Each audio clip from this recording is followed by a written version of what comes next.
welcome to Beebe Book Buzz. This is the Halloween edition of the monthly program where your Beebe librarians gather to talk about the books we've been reading so that you can find your next great read.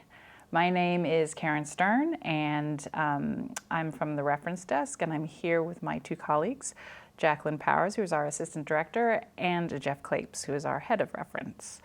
And we do have a couple of spooky titles to talk about today.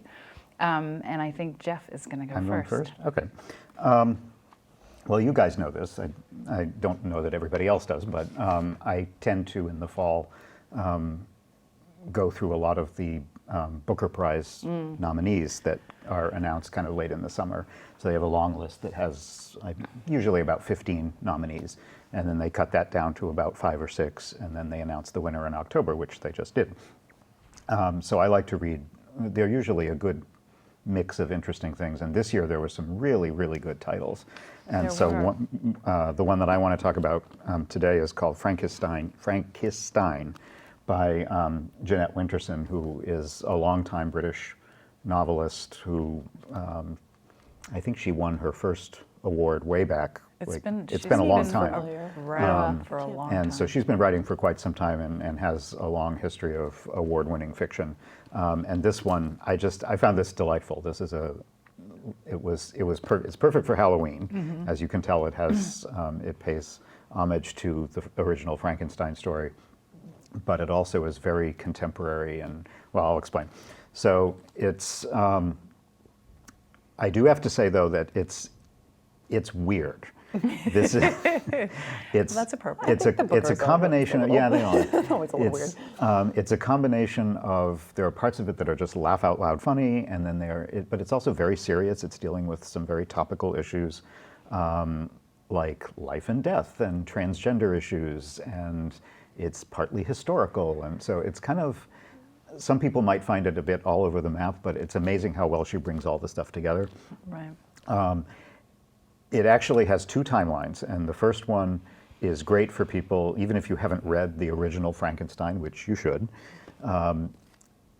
She has a timeline that is actually taking place during what they call the Haunted Summer, which was when Lord Byron and Mary Shelley and Percy Shelley, the poet who she had run away with and eloped with, and her half-sister Claire That's right.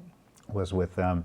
And also Dr. John Polidori, who was this sort of hanger-on, who was a friend and probably the lover of Lord Byron at some point too. So the whole bunch of them were spending the summer in a villa on Lake Geneva in Switzerland. As one does. As one does. I would if I could. It was at Byron's invitation. Right? Yeah. And you know, it was a very romantic. Not love romantic, but you know, romantic era time period with that kind of the imagery of the lake and the gloom and all of that fog, and so there was a contest that they had, and this is all true, that they would try to write scary stories or poems or something. Who could do the best one? So each one of them came up with some idea, and Mary Shelley's version ended up being Frankenstein. Right. And that ended up going on and taking on a life of its own, and it became one of the best-selling horror novels of all time. So this book alternates between that original time period, and that part of it is actually fairly straight historical and very well written. She uses the language of the time period, and it's a good historical novel. And so if you haven't actually read Frankenstein, you don't almost need to, because it fills you in with all the backstory of the original story. But then the fun part is the modern day, and it's actually a little bit more than modern day. It's probably, you guys have seen Black Mirror, right? No, but I know enough. Black Mirror is a wonderful Netflix TV show. That's wonderful / disturbing. Yeah, it's definitely sort of disturbing, deals with weird technology issues, but the idea behind it is it's always it's not in the far future. It's not science fiction way in the future. It's just like next year or the year after. Everything that happens in it is very believable because it's so close to what we have now, but it's tweaked a little I bit. think it's what makes it so alarming, because Exactly. it's like it's not removed. You know, you can't be like. So That's this in the book is future." this book is very similar to that because it's taking place in the near future, like maybe just next year or the year after. Brexit has happened. It's focusing on Britain and what's happened there. And there's 2 or 3 main characters. The main character is named Rai, or Ree, because it's actually short for Mary. All of the modern day characters are parallels of To the old ones. original characters. So he is actually a transgender person, and it takes a while for you to kind of figure that out. As is true for some of the other characters who aren't quite sure at some point whether this character is male or female. And Ree gets involved with someone named Victor Stein, who is a professor who specializes in artificial intelligence. So there's conferences and places where they interact. And meanwhile, there's a sort of comic relief character named Ron Lord. Lord Byron. Lord Byron. Yeah. He makes sex dolls. course he does. He's a very, and I have to say, I wouldn't call the book raunchy. There are definitely risque parts of it, but they're so funny that you really can't take them seriously. The opening scene takes place in a conference of, like, picture a big conference hall full of artificial intelligence products and things like that, and many of them are actually like sex toys. So there's a lot of humor in that. Anyway, Ron is marketing these life-size, very technically advanced dolls for lonely men. And he is a salesperson like you would not believe. He lives alone with his mother, so he's funny. And then the serious part comes in where back in the United States, in Arizona, there is a cryogenic facility where people are being frozen with the idea that at some point in the future they will be. So it's hard to describe what happens in the book because best not to. I don't want but it's funny, it's serious. All of these characters come together in these weird ways, and they fall in love, and it's dealing with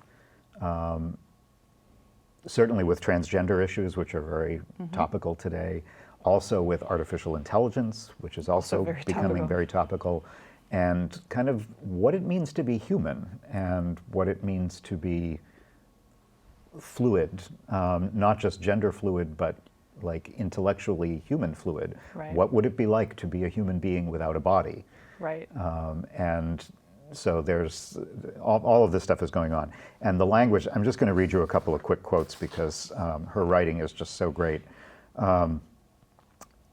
Humankind cannot bear very much reality. That's why we invent stories, I said. And what if we are the story we invent, he said.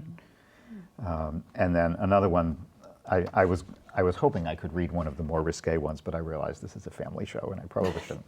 So I'll read one of the ones that illustrates the kind of writing that Jeanette Winterson does. Reality is water soluble. What we could see, the rocks, the shore, the trees, the boats on the lake, had lost their usual definition and blurred into the long gray of a week's rain. Even the house that we fancied was made of stone wavered inside a heavy mist, and through that mist sometimes a door or a window appeared like an image in a dream. Every solid thing had dissolved into its watery equivalent. Oh, that's nice. So, That's very nice. she goes from that to sex dolls, Right. and it's a wild ride. It's very ingenious, very inventive. I'm sorry it didn't make it further into the to the short list, Right. because I think it deserved much more recognition than it got. It's quirky, it's fun. Satisfying ending? Yes, actually, very much so. Okay. Because you can imagine with all of the weird Yeah, stuff that, that she's exploring, like, Yeah. where is she going to take this? And yes, I thought the ending was very satisfying. And Good. Yeah. Ooh, definitely want to read that. Oh, I I just did saw the movie of the Mary Shelley, that whole thing Yeah. on the plane. I was watching it, and so you're bringing back all kinds of Yeah. that description that you just read was very much the scene. atmosphere of the movie. And I really liked the fact that it was so it went in two totally different directions. The historical Yeah. aspects are much more straight, Kind of like, a book that has it all. very traditional, well-written historical fiction that could stand completely on its own, but then it's interspersed with these modern characters, and you can see how she's weaving them together, where the modern characters parallel the personalities and what So it's Right. yeah, it's fascinating, and it's just funny. It's Yeah. really funny. Right. That's great. Sounds good. And actually, a kind of good segue to the one that I'm going to talk about, because this is a book that is many things, not just one, and also quite funny. This book is called How Rory Thorne Destroyed the Multiverse. It's not really a spooky book, but it has some elements of Halloween when you come to think of it. So Rory Thorne is a princess. Her dad is a king, and her mother is the consort who was married off to Rory's father in order to build an alliance with a kingdom on a nearby planet. 12 fairies attended Rory's naming ceremony, each bestowing gifts befitting a princess who will one day become a queen. And then the 13th fairy shows up, and being a 13th fairy, bestows a curse that Rory will find no comfort in illusion or platitude and will know the truth whenever she hears it. So, sounds like the start of a fairy tale, right? It's very Sleeping Beauty. It is, in fact, yes, exactly, Sleeping Beauty. But right about there is where the familiar stuff of fairy tales ends. And this princess is not your sighing, demurring, fainting, waiting to be rescued type princess at all. Good, those are boring. They're boring. They're done. We've been there, done that. She's smart. She's resourceful. She's got a team of faithful sidekicks, including a very smart vizier, who's her closest advisor and friend, and an ex-military cyborg body maid named Grit, whose name pretty much says it all. She's awesome. She's one of my favorite characters. And in just the second chapter, when a suicide bomber destroys the lines of succession in a couple of nearby kingdoms, including Rory's own, the political intrigue kind of really begins. And Rory, who by about the third chapter is already a young woman, is right in the center of all of this, right? She's trying to outmaneuver this nefarious regent from another land who, in order to save the prince, who is she is actually supposed to marry. Okay, so everything getting flipped on its head, all your fairy tale tropes out the window in a really great way. Complex storyline, maybe, but you kind of get the picture. There's this kick-ass princess, band of merry sidekicks, political intrigue. She just said ass on television. Oh, I did. I said a bad word. There's a little bit of magic, but you could even think of it as maybe just well-trained intuition if you wanted, if you're not into magic. There's a futuristic space station locale. So again, here we're blurring lines. It's not fairy tale anymore. It's maybe space opera. And then there's the narrator. The narrator is also amazing. Omniscient narrator. Someone described the narrator as Dickensian. I don't know if I would go that far because I'm not a big fan of Dickens, but it's but sort of all-knowing and very funny. Tongue-in-cheek, definite way with words that kind of keeps you turning the pages faster and faster as the plot thickens. So it's How's the world building? Like, is it the world one of those like kind of organic? Yes, it's pretty organic. It's not too sci-fi heavy. She does a little bit of history. She actually sounds more like a historian. She thinks of herself, the narrator that is, as telling the history of this, how Rory Thorne destroyed the multiverse. So where is it? When? Or is it straight matter. fantasy? It doesn't matter. Okay. Yeah, it's. But you know how some of those that are they're sort of a cross between in the future and in the past. Like it feels medieval, but then there's elements of Yes. Okay. I would say it's more futuristic. It's this idea that people have developed the ability to do some sorts of magic. There's definitely spaceships, but it's not that world is not all present in your face. It's not what matters. It's a history. It's a tale of a young woman coming into her own and I'm thinking finding of her power. The trilogy that we both read. Yes, I'll come back to that. So for people who don't really love Right. fantasy and sci-fi, So here's the thing I was going to say is that, it's sort of like a fairy tale and a space opera had a love child, a little bit, but I wouldn't let it put you off, because it's certainly not for children. It's not a fairy tale in that way, but it is a whole lot of fun. Really, it's fun, and it's certainly not for kind of Trekkies or techies. It's not at all like that. They don't go into big explanations of the tech or anything like that. But I think Trekkies and techies might have fun with it too. It's kind of just this great escape for anybody who likes a good adventure, because it's certainly an adventure. Did I say there's a love story? There's a love story. So it's definitely got a love story, and it's like a good old-fashioned love story, except not.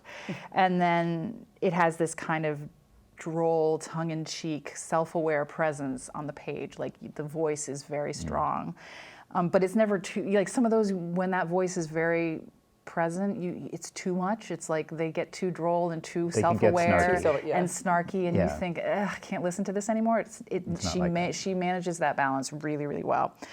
And then it has like all the political machinations of like a Tom Clancy thriller. So it's got it really does have a little something for everyone. And I think of it as an escape. This isn't like some heavy duty treatise on women's rights or anything like that. And it's not Game of Thrones. And it's not Game of Thrones. No, there's not a lot of violence. There's no sex. It's fun. It's just fun. It looks like it says book 1. Is this the beginning? It does say book 1. Yes. Of a trilogy, or do you think it'll be a longer series? I think it's a series, but I could be wrong. It might just be a trilogy.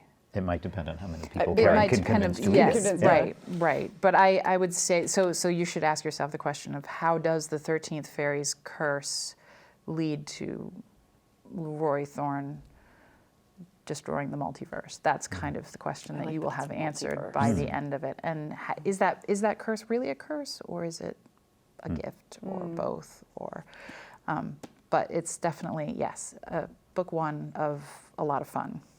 So I highly recommend How Rory Thorne Destroyed the Multiverse. That sounds like fun winter escapism. It does. Yes. When you want to curl up. Summer book too. I mean, beach read or winter escape, either one. I didn't say the author's name, sorry. Her name is Kay Eason. I like that. A lot of fun. Jackie. As usual, I do not have my book, because someone always checks it out. Because you read such popular stuff. Well, this was on the shelf when I grabbed it. So mine is also very much in the Halloween theme. It's by Augusten Burroughs. It's his latest memoir. He's done many, many, many memoirs. He's most famous, I think, for Running with Scissors, Dry.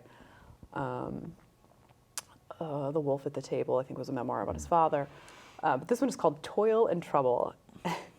I had not actually heard about it in advance. I just literally saw it on the shelf and was like, oh, I hadn't realized he had a new book out. And so I'm reading the jacket. Okay. So it's nonfiction, obviously, in theory. It's basically about him telling the world he's a witch. And he's serious.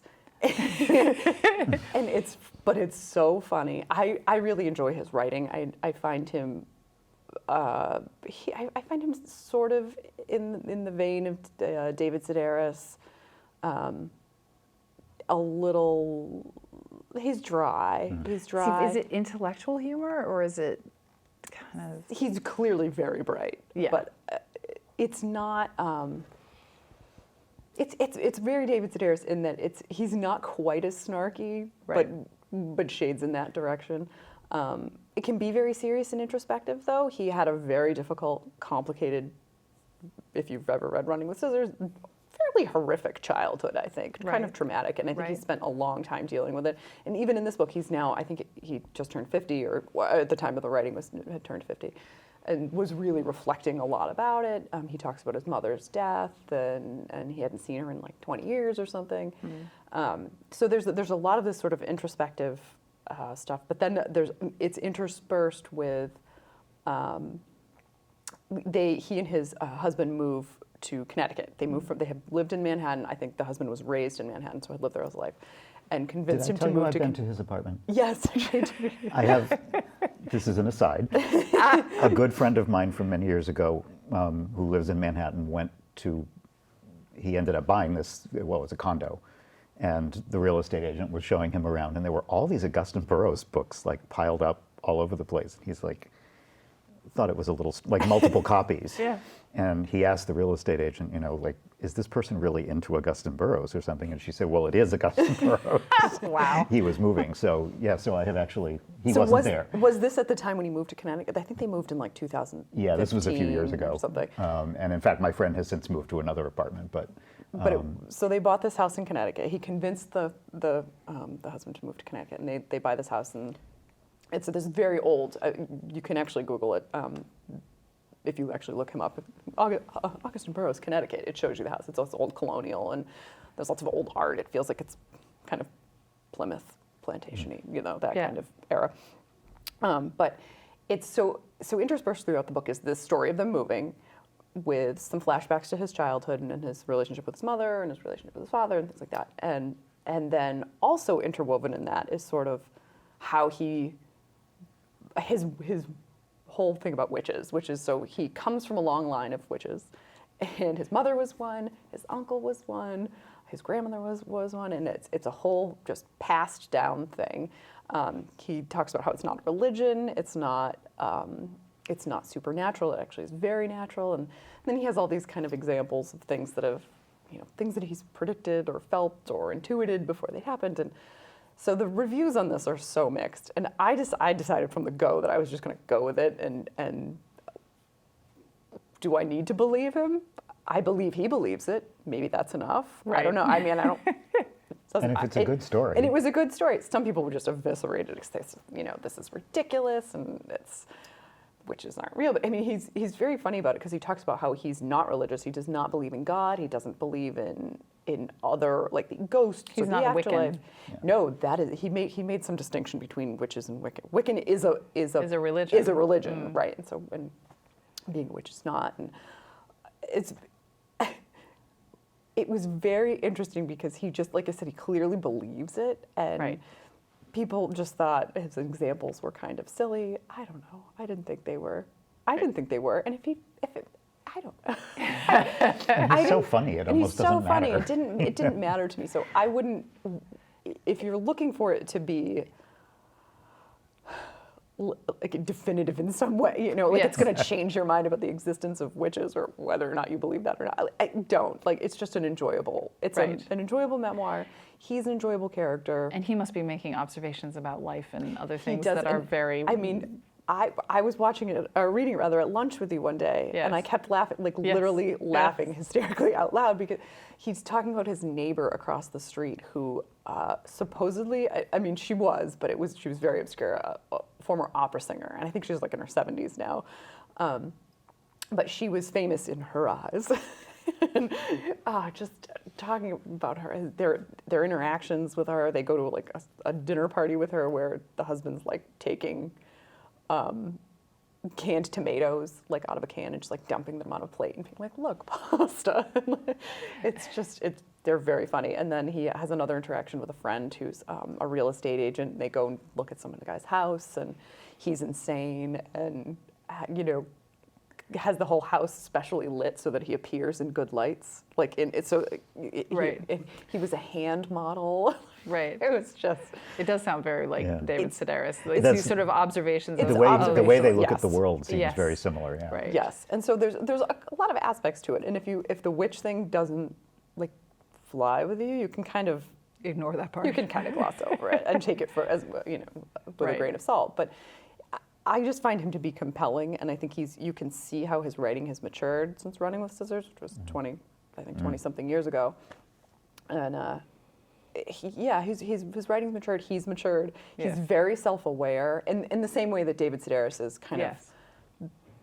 He knows what he's doing. He knows what he's doing. Yeah. Absolutely knows what he's doing. Yeah. So I thought it was really enjoyable, and it was really fun to be reading at Halloween. It was like, he has some spooky elements that he's obviously kind of manufactured a little, but that's okay. Yeah. I didn't mind. That's great. That's So great. I thought he was. So Augusten Burroughs, it's called Toil and Trouble. Toil and Trouble, of course it is. Of course it is. Because he's a witch. Yes. Got it. Obviously. Yes. Okay, we have a few more minutes.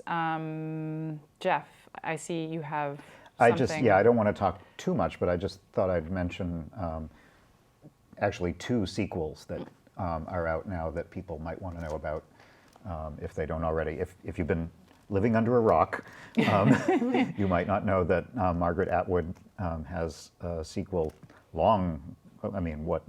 it's almost 40 years practically, to The Handmaid's Tale, which of course has been wildly popular since the TV show came out. And so the Testaments, I won't go into any of what it's about because I think you really need to experience that yourself.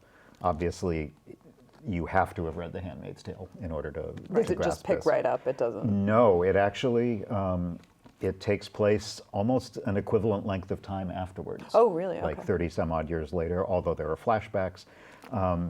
If you've read or are familiar with Handmaid's Tale, one of the things that I think people will enjoy is, I think it's very satisfying the way she explores something that's so iconic now. And also, the thing that I think she does that people will really like is the character of Aunt Lydia, who is so important in the first book. She really explores a lot of the backstory of where she came from and why she's the way she is. So there's some interesting twists to that I think people will enjoy. And she did actually, speaking of the Booker Prize, she was jointly awarded. she was, for the first time ever, they jointly awarded the prize to both Margaret Atwood and another woman whose book is not actually published in the U.S. till next week, so I'm looking forward to that one. No. The other one that I just Got it want on to the mention list. quickly is André Aciman, who, if you haven't read the book, and you should, you might have seen the movie Call Me By Your Name that won all those awards. Yes. So There's the sequel is beautiful. It's just as beautiful as the first one. It's called Find Me, and it's short. It's a little jewel of a book. His writing is just as perfect, and it follows. It's the same thing. It follows the same characters, but much later in life, so that you can see where he takes their lives. Yeah, there's the last New York Times Book Review has an interview with him. It's really, really well done. All right, I'm going to very quickly, because it is also coming up to November, which is Native American Heritage History Month. I'd like to make a little push for There, which has gotten a lot of notice, but it is worth it. I've recently read the story of 12 urban Indians, and if you don't know what an urban Indian is, then it's another reason to read the book, who are making their way physically and metaphorically towards a big powwow in Oakland, California. And their stories and how they intertwine and why they're there. A really interesting epilogue.